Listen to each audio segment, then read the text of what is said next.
Hey everyone, welcome to AP Calculus AB and BC course, and in this session we are going to talk about Unit 3, which is derivative of composite, implicit and the inverse function. This topic weighs around 4 to 7% for the BC student and 10 to 12% for the AB student. In order to book a free demo, if you want regular sessions, one-on-one tutoring or group sessions, you can contact us on this number via WhatsApp or Telegram.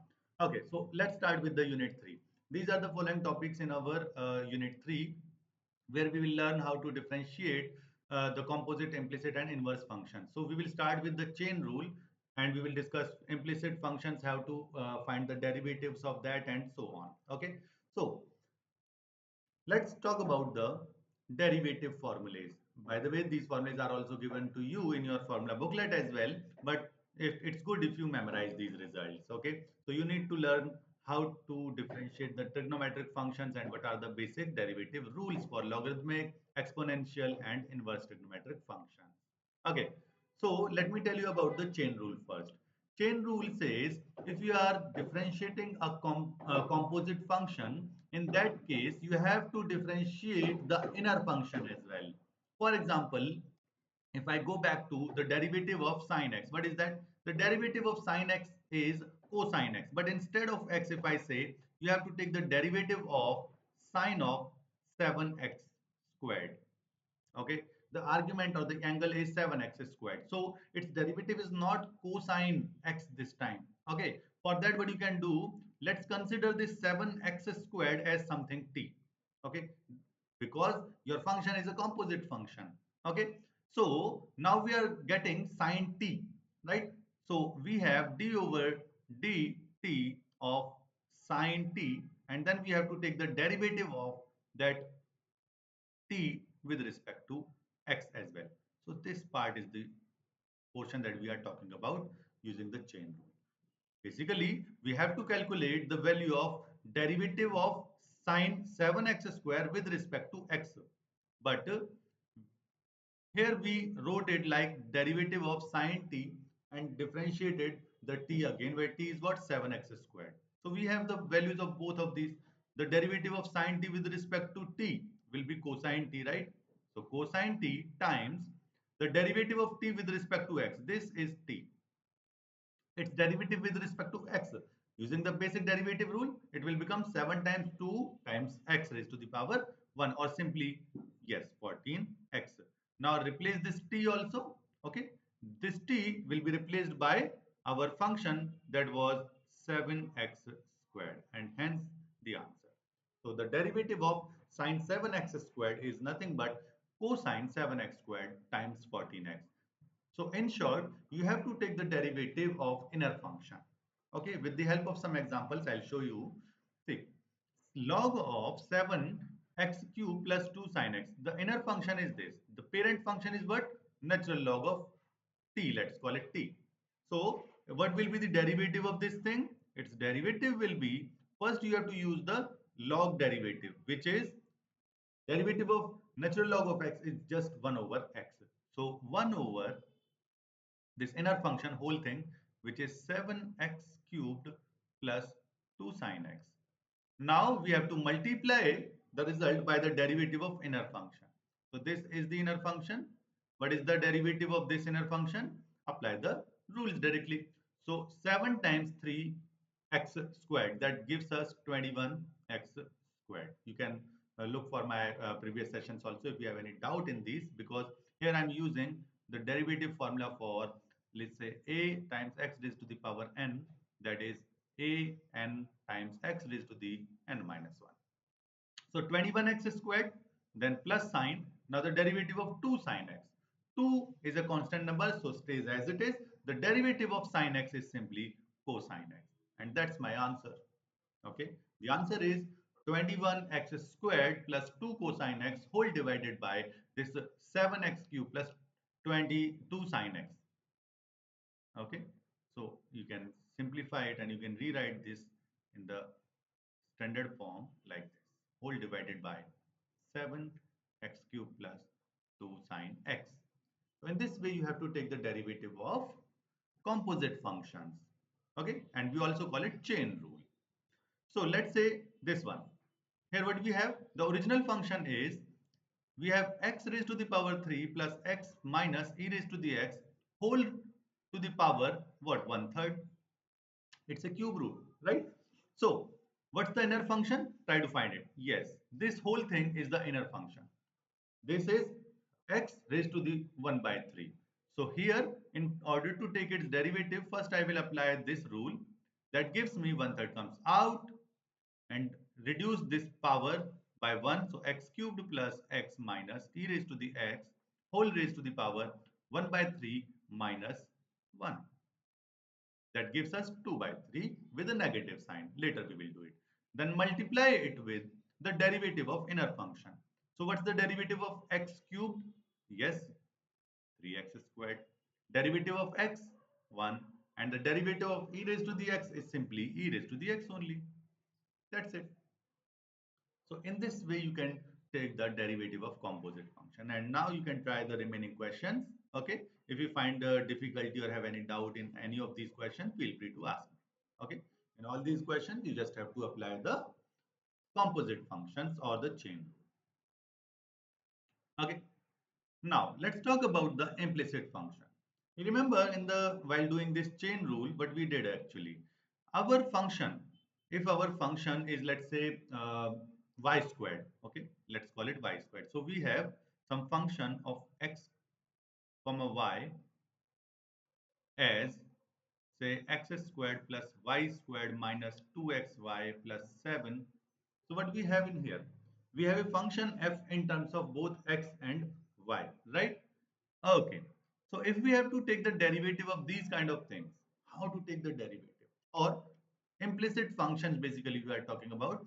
In case of implicit function, they will give you mixed terms of x and y. For example, here x squared plus 2xy minus 3 sin x plus 4y cube is equals to pi. So it's an implicit equation, right? Here mixed x and y terms are there. Previously we had only x as our function in all these problems, right? So now if we have y also, where remember y itself is a function of x. Okay.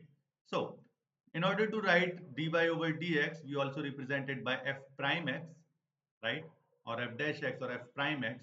So here also I will use the same concept. In order to take the derivative of these kind of things, and you have to find the value of dy by dx in this question. The question says if x squared plus 2xy minus 3 sin x plus 4y cube is equals to pi, then find the value of dy over dx. Okay, so for that, let's take the derivative term by term. Okay, so let's differentiate it.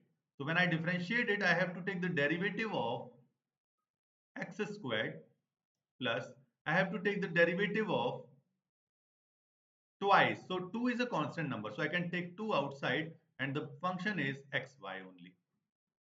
Minus 3 outside, then take the derivative of simply sin x plus 4 is a constant. So take the derivative of y cubed with respect to x. I'm doing it. Now take the derivative of pi as well. Pi is what? Constant number. So the right hand side, this thing will become 0 because its derivative is 0, right? Pi is a constant number. Now let's take the derivative. Since you are differentiating with respect to x and x squared is the function, so its derivative is simply coming out as 2x.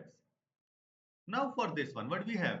For the second one, I have twice of derivative of xy.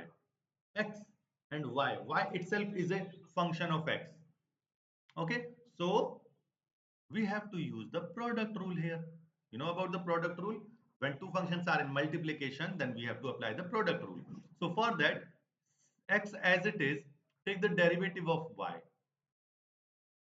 Okay, I'll write here. If you have to take the derivative of uv prime, that comes out as u v prime plus v as it is u prime. Okay, so this is your product rule. Now, x as it is, the derivative of y, you can also write y prime. Then take a plus sign, then y as it is, derivative of x, which is simply 1. Rest part is -3. The derivative of sin x is simply cosine x. And for 4y cube.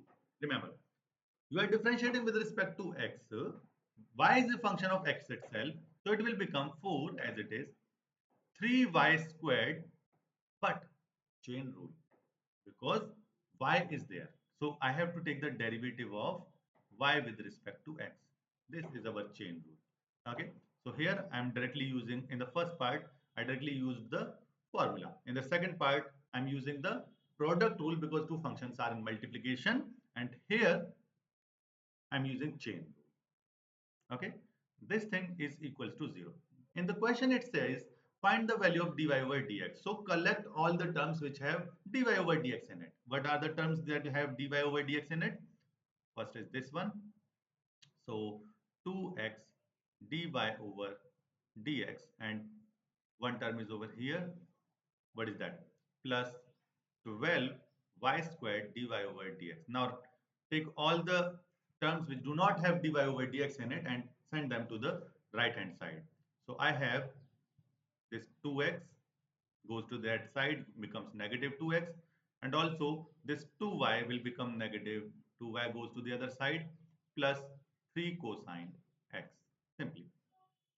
Now take out dy over dx, factor out it, okay, common from this. So we are getting 2x plus 12y squared is equals to negative 2x minus 2y plus 3 cosine x. And hence our final answer for the value of dy over dx can be calculated from here. Okay. So send this 2x plus 12y squared to the other side. So my final answer, the dy over dx value comes out as, so let's rewrite it like 3 cosine x minus 2x minus 2y divided by that 2x plus 12y squared, and that's the answer. Okay. So in order to take the derivative of implicit function, just differentiate it. Okay. If there is x and you are differentiating with respect to x itself, then directly you can write the answer. But if there is a composite function or another function is available which is function of x, so like y, here y is another function which is a function of x itself. So I'm using this rule. Okay. So next thing is, if we have to take the higher derivatives, for example, if we have function as y equals say 3x cubed minus 7x plus 12, and we have to take the next derivative, which is what, dy over dx. Simply it is nothing but 9x squared minus 7. Again I have to take the derivative. Okay. So double derivative represented by d2y over dx squared, which is coming out as exactly 18x. If this is find the third derivative, then we can take one more derivative. Okay. Which is coming out as 18. One more derivative. Okay. It depends on the question what they want. So if you have to find the fourth derivative, that is 0. Okay. So you may get a question where they ask by giving a function how many derivatives you have to take at least, so the it vanishes, the derivatives vanishes. Okay, so in this case, as we can see, if we take 4 derivatives of the given function, the derivatives vanish. Okay, so that was about the chain rule, implicit function and its derivatives, and calculating the higher order derivatives. We will discuss rest of the things in our regular sessions, and you can contact us on this number and book your free trial. Okay, so that is it for this session. If you have any doubt, anything, or you want any other information, please feel free to connect with us. Thank you for watching this. See you in the next part. Keep watching, keep learning.